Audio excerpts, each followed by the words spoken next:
Hello everyone, welcome back to my channel. And yes, I'm back after a very long time, but this time I'm here with a very important thing. और I guess inorganic के exception बहुत लोगों को परेशान करते होंगे, जैसे मुझे करते थे। अब नहीं करते उतना ज़्यादा। हमें सारे एक्सेप्शंस रटने की ज़रूरत नहीं होती। कुछ एक्सेप्शंस तो होते हैं जिनका कोई कोई दूसरा ऑप्शन ही नहीं होता, रटना ही पड़ता है। बट बहुत सारे ऐसे भी होते हैं जिनका एक्सप्लेनेशन होता है, हम लोगों को उनका बस कंसेप्ट याद रखना है और वो अपने आप ही याद हो जाएंगे। And yes, a very important thing, I am just trying to share what I know, what I have learn, या फिर मैंने कैसे चीज़ों को याद किया है। Okay then, without wasting any time, let's move into it. First exception is in atomic radius. तो सबसे पहले ये देख लो, कोवेलेंट मेटालिक वैंडरवॉल में यहाँ से यहाँ का डिस्टेंस सबसे ज़्यादा है ना, तो इसका रेडियस भी सबसे ज़्यादा हुआ। और जब हम लोग पीरियड में लेफ़्ट टू राइट जाते हैं तो जेड इफेक्टिव बढ़ता है, साइज़ कम होता है। तो ये ऐसे बढ़ना चाहिए था और नियॉन को यहाँ सबसे आखिरी में होना चाहिए था। बट क्योंकि नियॉन में वैंडरवॉल होता है तो इसमें वैंडरवॉल की वजह से, क्योंकि वैंडरवॉल का एटॉमिक रेडियस सबसे ज़्यादा होता है, तो ये सबसे आगे आ गया। और 13th ग्रुप में भी, तो सबसे ज़्यादा नौटंकी ना 13th ग्रुप में ही होती है, तो सबसे ज़्यादा एक्सेप्शंस इसी में मिलेंगे। ये तो सबको ही पता होगा। एल्यूमिनियम और ये क्या बोलते हैं इसे, गैलियम में एल्यूमिनियम बड़ा हो जाता है, जबकि गैलियम को बड़ा होना चाहिए था, क्योंकि नीचे जाने पे शेल इंक्रीज होते हैं तो एटॉमिक रेडियस बढ़ना चाहिए। बट यहाँ पे पुअर शील्डिंग की वजह से, ये 3D के पुअर शील्डिंग की वजह से जेड इफेक्टिव बढ़ जाता है और साइज़ कम हो जाता है। बट ऐसा सिर्फ न्यूट्रल एटम में होगा। ये जो आयनिक एटम है, इसमें कोई एक्सेप्शन नहीं है। और एक ये भी याद कर लो, वैसे तो ऐसे हम लोग को ऐसे लगता होगा कि ये जो H है ये सबसे छोटा होता है, H माइनस। बट ऐसा नहीं होता, क्योंकि ये देखो, यहाँ H, या इधर ये मान लो, इधर से इधर जाने में हम लोग को 1 2 3 4 5 टाइम्स डिक्रीज़ होना पड़ेगा, क्योंकि हम लोगों का रेडियस डिक्रीज़ होता है क्योंकि जेड इफेक्टिव बढ़ता है।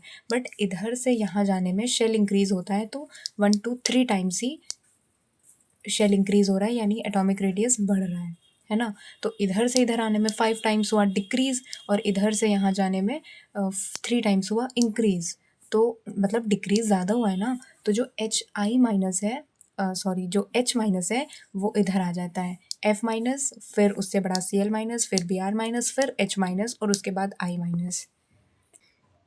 और उसके बाद ये लैंथेनाइड सीरीज़ में डिक्रीज़ होना चाहिए था, क्योंकि जेड इफेक्टिव बढ़ता है तो एटॉमिक रेडियस डिक्रीज़ होना चाहिए।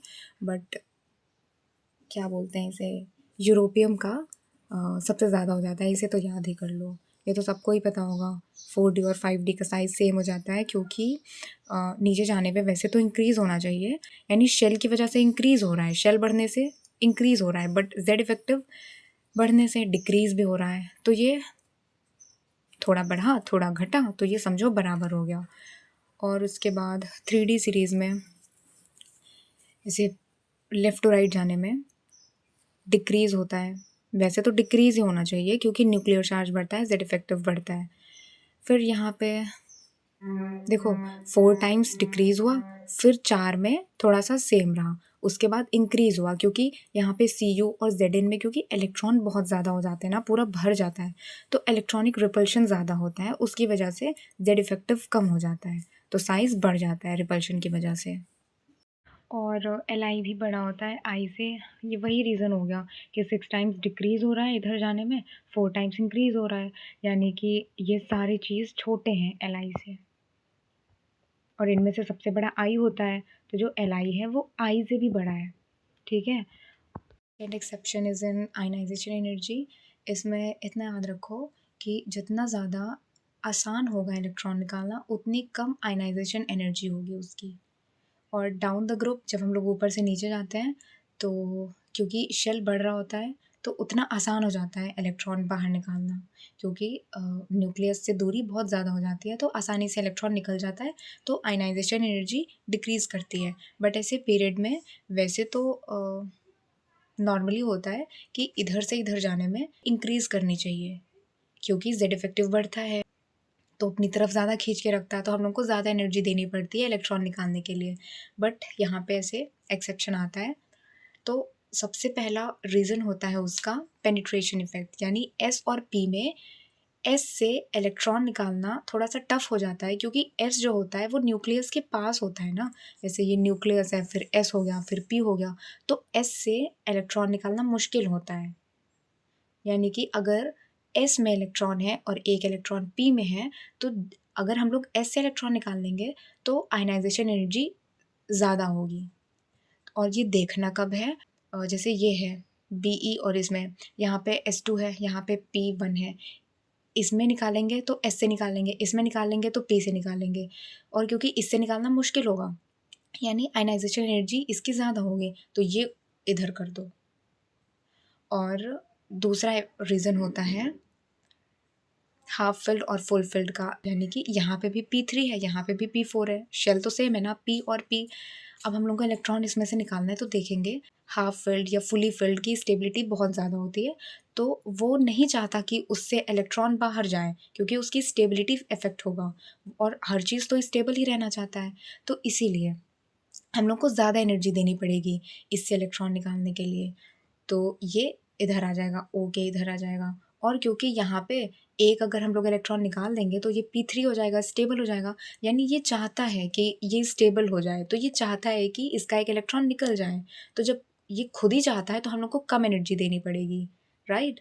तो ये N इधर आ जाएगा, यानी सिंपल सा ऐसे याद रखो।